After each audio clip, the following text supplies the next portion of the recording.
Oke, baik kita lanjutkan dari pertemuan satu kemarin. Di pertemuan kedua ini, kita akan membahas mengenai tradisional African Medicine System. Oke, apa itu traditional African Medicine System? Sistem pengobatan tradisional Afrika itu merupakan dalam pemikiran masyarakat Afrika, semua makhluk hidup terkait satu sama lain serta terkait dengan dewa dan roh leluhur. Jika ada harmoni, maka kesehatannya baik. Jika tidak ada harmoni, maka kemalangan atau kesehatan menjadi nampak buruk. Kekuatan dapat diarahkan pada manusia oleh dewa yang marah, para leluhur dan juga oleh tukang sihir. Hal ini menyebabkan ketidakharmonisan. Kemudian di sistem pengobatan tradisional Afrika ini ada tabib. Nah, tabib tradisional ini kemungkinan juga merupakan pemimpin religius karena kesehatan dan spiritual terjalin sangat erat dengan TAMS ya. TAMS itu yang kemarin kita bahas. Nah, selain pemeriksaan fisik, diagnosis juga dapat melibatkan beberapa bentuk diagnosis dan penanganan lain. Di antaranya pertama yaitu pengakuan, yang kedua adalah ramalan. Pengakuan dapat diperoleh, ini dianggap penyembuhan dan pencegahan. Dalam suatu kasus, misalkan seorang anak, sang ibu mungkin perlu memeriksa perilakunya terlebih dahulu ya, karena dosa-dosa sang ibu dapat diturunkan ke anak-anaknya. Jadi, lebih pada, eee, mungkin istilahnya sakit menurun begitu ya. Kemudian ramalan mungkin diperlukan juga.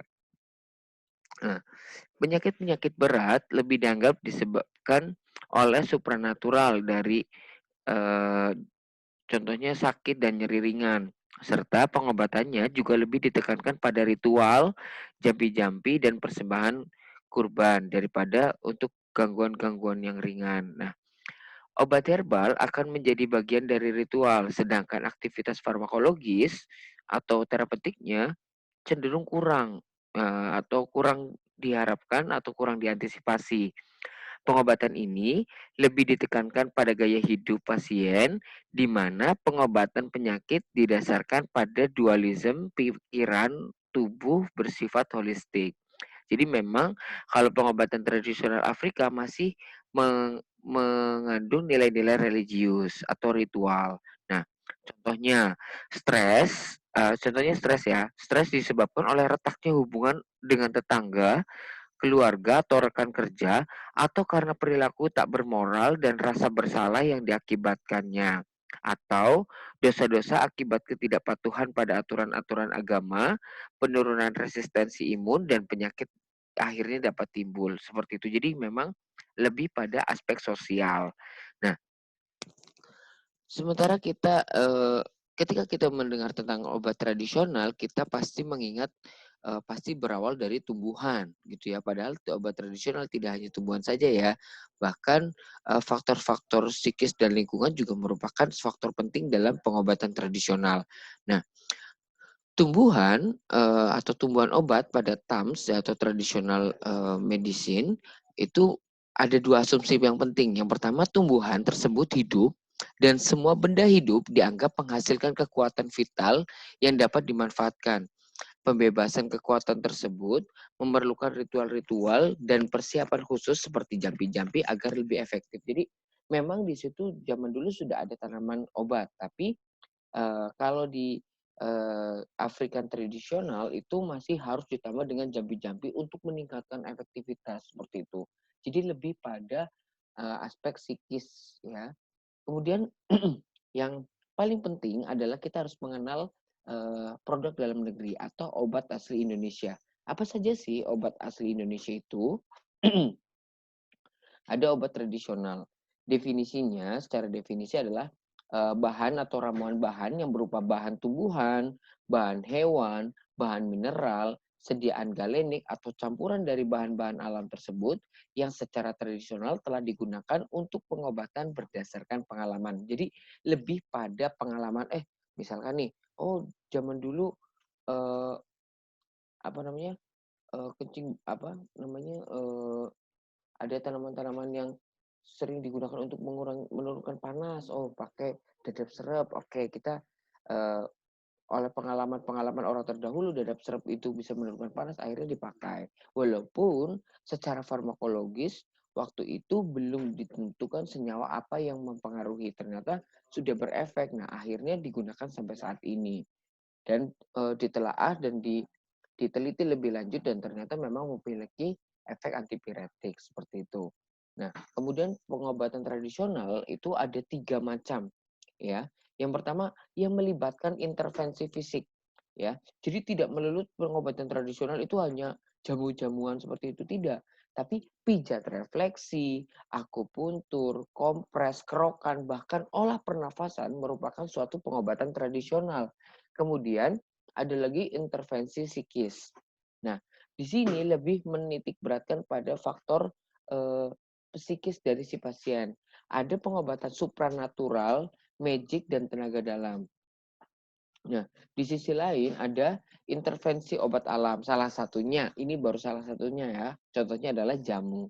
Nah, apa itu perbedaan herbal dan obat konvensional? Nah, jika kita melihat sekarang ini bahkan di Indonesia orang itu lebih suka menggunakan obat konvensional. Padahal tidak semua obat konvensional itu jauh lebih baik daripada obat herbal. Mengingat memang kalau obat konvensional dia bekerja spesifik karena senyawanya hanya satu. Tapi obat herbal secara keamanan jauh lebih baik gitu ya. Obat konvensional itu terdiri dari senyawa tunggal. Sementara kalau obat herbal senyawanya lebih kompleks. Kehidupan adalah proses kimiawi yang kompleks. Misalkan mekanisme inflamasi dan imunologi. Kita butuh makanan yang kompleks. Obat yang kita butuhkan juga kompleks. Jadi kalau kompleks dan kita butuhkan kompleks, kita ya butuh senyawa yang kompleks juga. Konsep penting dalam herbal itu adalah yang pertama adalah sinergi. Jadi harus bersinergi. Yang dimaksud sinergi itu apa? Aksi campuran senyawa lebih tinggi daripada jumlah aksi dari masing-masing senyawa tunggal. Tanaman misalkan senyawa aktif farmakologis sudah ada. Kemudian punya senyawa atau komponen yang tidak aktif pasti.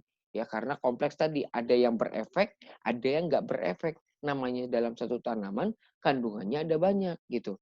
Nah, tapi yang tidak berefek secara farmakologis atau yang menimbulkan efek pada kesehatan itu belum tentu tidak berguna. Justru mungkin senyawa-senyawa pendukung yang tidak punya efek ke dalam tubuh, dia justru mendukung dalam meningkatkan stabilitas obatnya atau stabilitas senyawanya, meningkatkan kelarutannya, meningkatkan bioavailabilitas atau ketersediaan hayati atau dia itu tetap tersimpan dalam tubuh pada waktu tertentu atau tes tengah dari senyawa aktif.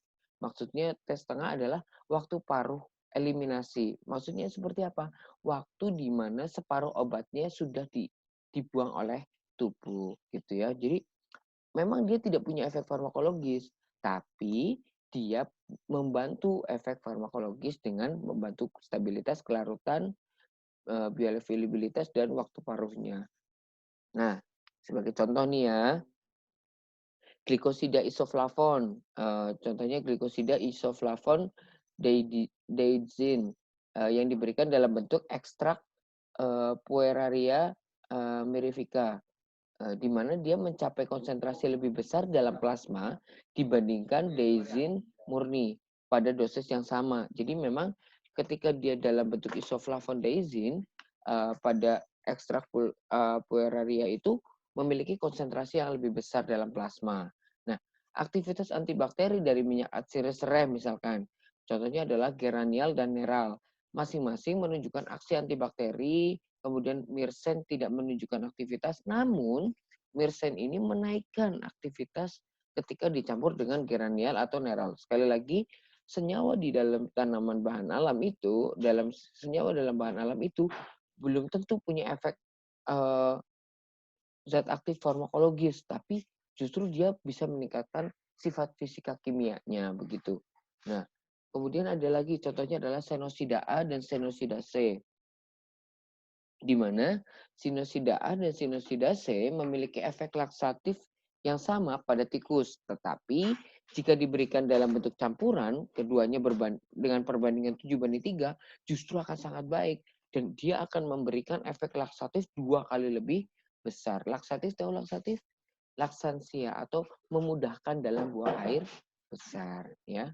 Nah, obat alami sendiri itu ada di Indonesia dikenal menjadi beberapa macam. Ini saya ambil dari keputusan Kepala BPOM RI nomor HK 0000 titik 005 titik 4 titik 2411 tahun 2004.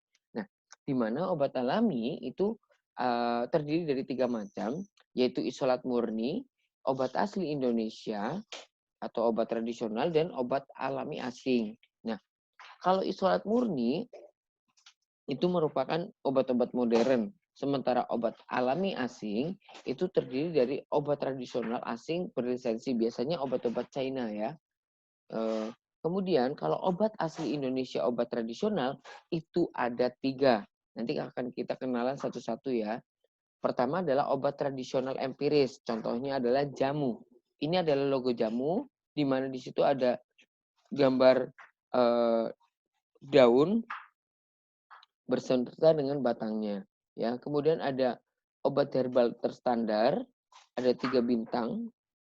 Kemudian ada fitofarmaka, ya. Bentuknya seperti itu. Ada 6 sisi ya. Nah, nanti kita akan mengetahui apa sih perbedaannya obat tradisional empiris, obat herbal terstandar dan fitofarmaka. Terus di Indonesia ini yang kita kenal sekarang itu termasuk apa sih gitu ya. Mungkin ada beberapa iklan yang sudah menyebutkan, oh ini termasuk dalam obat herbal terstandar. Nah kayak gitu. Tapi lebih lengkapnya kita akan bahas. Pertama adalah jamu. Jamu adalah obat tradisional Indonesia. Harus memenuhi kriteria aman, berkhasiat, dan bermutu. Ya, jadi harus aman, berkhasiat, dan bermutu. Itu kata kuncinya. Jadi aman seperti apa? Aman sesuai dengan persyaratan yang ditetapkan pasti. Kemudian klaim khasiat dibuktikan berdasarkan data empiris. Kemudian menunjukkan mutu yang berlaku. Data empiris yang dimaksud di sini adalah data pengalaman pada masa lalu. Jadi empiris itu adalah pengalaman masa lampau, ya. Nah, jenis klaim penggunaan jamu harus diawali dengan kata-kata secara tradisional digunakan untuk. Nah, itu berarti dia adalah jamu. Misalkan kamu melihat di situ ada iklan secara tradisional digunakan untuk. Nah, itu berarti adalah jamu atau sesuai dengan yang disetujui pada pendaftaran, ya. Nah, ini adalah logo jamu di mana di situ ada ranting dan daun terletak di dalam lingkaran. Nah, ditempatkan di bagian atas sebelah kiri, yaitu ada wadah pembungkus atau brosur biasanya. Ya, biasanya di pojok-pojok itu ada logo jamunya ya. Nah, ranting daun dalam lingkaran dicetak dengan warna hijau di atas dasar warna putih atau warna lain yang mencolok kontras dengan warna logo. Tapi warna hijaunya pasti harus hijau. Ya, untuk backgroundnya biasanya putih, tapi mungkin ada kemasan yang tidak putih ya. Nah, tulisan jamu harus jelas, harus ada tulisan jamu, ya, mudah dibaca, dicetak dengan warna hitam di atas dasar warna putih atau warna lain yang mencolok kontras dengan tulisan jamu. Nah, itu contohnya ya. Kenali jamu dengan logo ranting daun ini. Ini jamu. Contohnya adalah jamu kunyit asam dari herbal drink ya. Ada lagi yang kita kenal ya. Contohnya adalah antangin, tablet herbal antangin CRG. Nah, itu ada tulisan jamu di sebelah kiri. Oke. Nah, kemudian yang kedua adalah obat herbal terstandar. Di mana obat herbal terstandar merupakan sediaan obat bahan alam yang telah dibuktikan keamanan dan khasiatnya secara ilmiah dengan uji praklinik. Bahan baku telah distandarisasi dan harus memenuhi kriteria.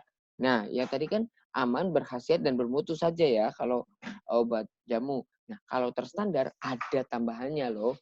Aman, berkhasiat dalam uji praklinik, terstandarisasi, namanya juga terstandar, dan ada mutunya. Jadi aman itu sesuai dengan persyaratan yang ditetapkan, kemudian klaim khasiat dibuktikan secara ilmiah atau praklinik, telah dilakukan standarisasi terhadap bahan baku yang digunakan dalam produk jadi, dan memenuhi persyaratan mutu yang berlaku. Nah, kata kuncinya Kalau tadi di jamu itu ada sendiri ya, secara tradisional digunakan, nah kayak gitu. Nah kalau untuk obat herbal berstandar biasanya dimulai dengan kata-kata membantu mengurangi atau membantu meningkatkan, meredakan atau meringankan begitu. Itu klaimnya untuk obat herbal terstandar. Nah, logonya itu adalah jari-jari daun 3 pasang yang terletak di dalam lingkaran. Biasanya sama seperti tadi, dicetak dalam warna hijau, di atas warna dasar putih atau warna lain yang mencolok dan ditempatkan pada bagian atas sebelah kiri wadah atau pembungkus atau brosur. Nah, dan di situ harus tercantum juga tulisannya adalah obat herbal terstandar. Dicetak dalam warna hitam di atas warna dasar putih atau warna lain yang mencolok kontras dengan tulisan obat herbal terstandar. Nah, atau OHT ya. Nah, contohnya apa? Contohnya kita lihat ada tolak angin dan lelap ya. Di sebelah kiri atas itu ada logo obat herbal terstandar. Sementara di tolak angin juga sama. Seperti di iklannya juga sama ya. Kemudian kata kuncinya adalah meningkatkan. Nah, misalkan atau meredakan. Nah, itu adalah kata kunci dari obat herbal. Nah, kemudian yang ketiga, ini yang paling bagus dari sediaan obat herbal yaitu disebut dengan fitofarmaka. Nah, apa itu fitofarmaka gitu ya? Fito itu dari tanaman, farmaka itu adalah farmasi atau obat dari farmasi yang terstandarisasi ya. Nah, merupakan sediaan obat berbahan alam yang telah dibuktikan keamanan dan khasiatnya secara ilmiah dengan uji praklinik dan uji klinik. Bahan baku produk jadinya juga telah terstandarisasi. Jadi sangat-sangat baik. Nah, harus memenuhi kriteria aman, berkhasiat. Khasiatnya adalah dengan uji, kalau tadi di obat herbal terstandar uji praklinik, kalau fitofarmaka harus sudah sampai uji klinik. Bedanya praklinik sama klinik itu apa, Pak? Kalau praklinik pada hewan uji, sementara uji klinik sudah diuji pada manusia dalam jumlah yang sangat besar. Nah, kemudian telah dilakukan standarisasi dan memenuhi persyaratan mutu yang berlaku. Nah, fitofarmaka sendiri logonya seperti ini.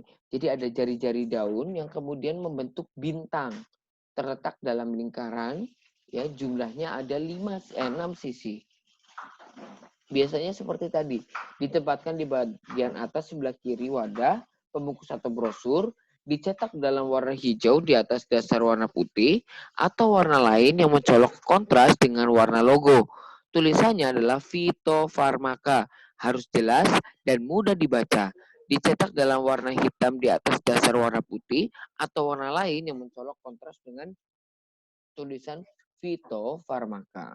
Nah, contohnya apa? Nah, ini yang sudah sangat dikenal oleh masyarakat. Ini contoh adalah obat yang sudah selevel dengan obat-obat sintetik ya, yaitu Stimuno dan Tensigard contohnya. Ya, ini ada logo fitofarmakanya di produk dan di kemasannya. Ini pun ada di kemasannya. Oke, ini adalah logo dari